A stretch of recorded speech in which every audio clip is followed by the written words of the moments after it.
You have 2 votes this election, and I believe I deserve one of those, and I hope I can count on your vote. Thank you.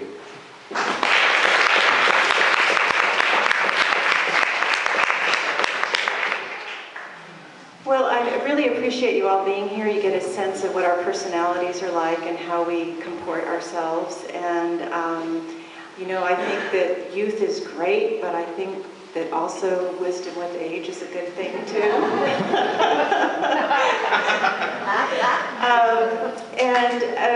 You know, experience is a good thing. And having a lot of experience is what I can bring to the council. And I feel that one of the things that I am proud of most is that I am endorsed by many of the former mayors, all the mayors that I served with, as well as a planning commissioner, the chair of the planning commission when I was on the planning commission.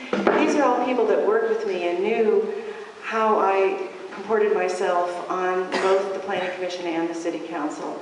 I'm a very fair person. I'm extremely honest.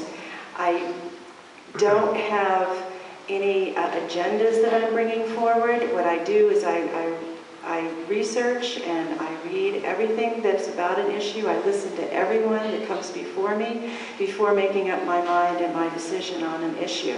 And that kind of welcoming when I was mayor, it was really great. People felt very comfortable coming before our council because they knew that we would be heard regardless of their point of view.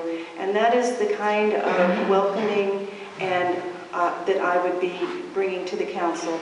In addition, being an architect is all we do is solve problems. And we've got a lot of problems we need to solve on this council. And I feel that I can bring some real creativity and problem solving to the issues that face us.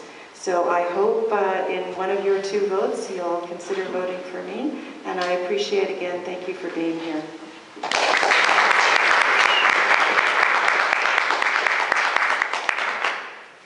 I'm here to occupy Sebastopol City Council to represent the 99%, every demographic, no matter what age, race, gender, income, sexual orientation, religious views, or political party. And by not making endorsements, I'm not beholden to any special interest. This city and your well-being are at the heart of what matters.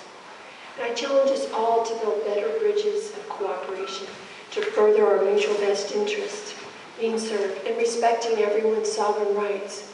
It's a delight to inject ideas for solutions for building our existing businesses and attracting well-suited new ones, to increase the returns on investments for the city and the folks doing business here, and so that it flows more within our local economy. For the last decade, I've consistently demonstrated inspiring ways to do this without impeding on our fundamental needs to reduce traffic congestion, increase pedestrian safety, decrease our carbon footprint, and respecting our wonderful, much-needed watersheds. I'm the candidate who stands deeply rooted in protecting our natural resources, infrastructure, and habitat. And not only do I love Sebastopol with all its charm and colorful scenery and characters, I love my country.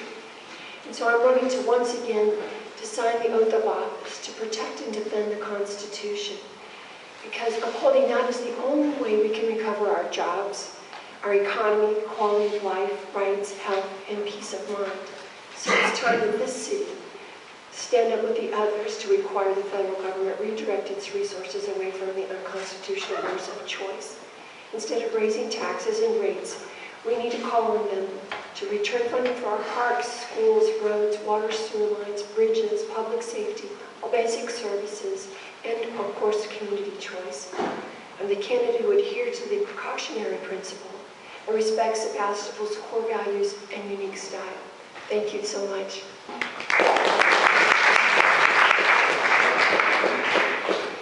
Yes, thank you to the host for the evening. Really appreciate it.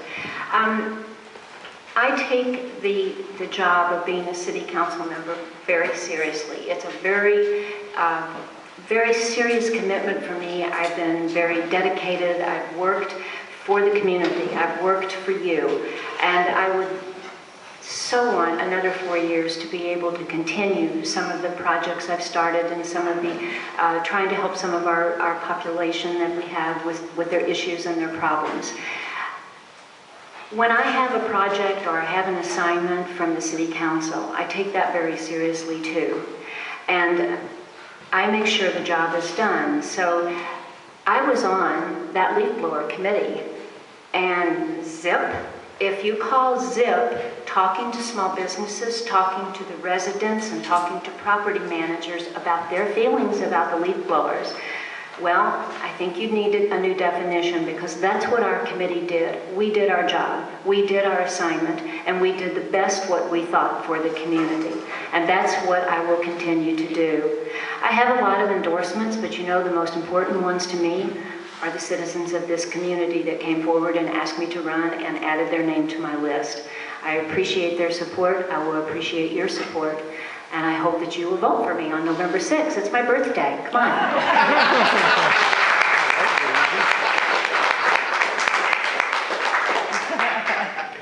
In closing, I'd just like to say that I'm a transparent, fact-based decision maker.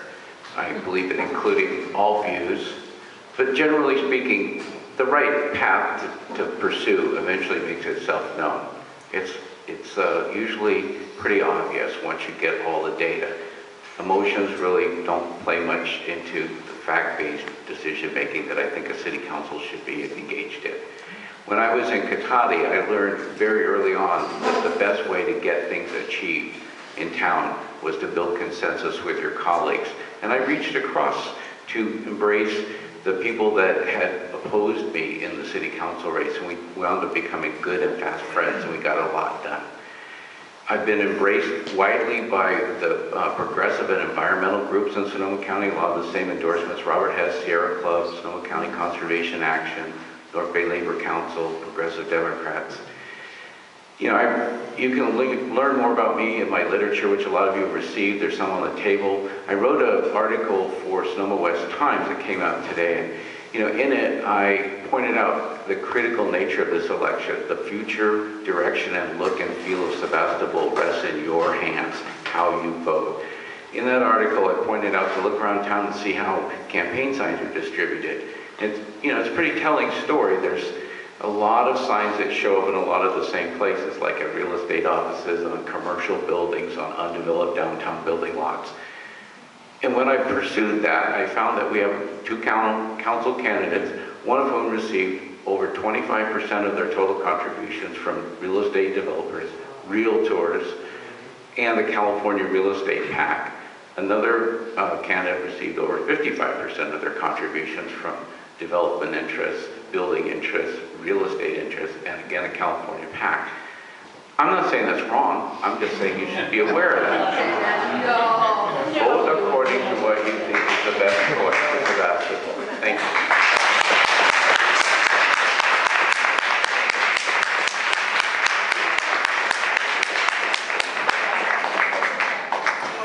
And that about does it for this part of the evening's program. I want to thank you all for your coming and your participation. There will be no polling bumps in the news tomorrow. You can be relieved about that. We do want to thank our friends who helped make this happen once again. Not the least, of course, is the Grange here. It's a great facility to be in. I have seen more lots. You want to take a bow? Thanks also to People's Music and to the Sebastopol Cookie Company. Thank you to the Sonoma Gazette.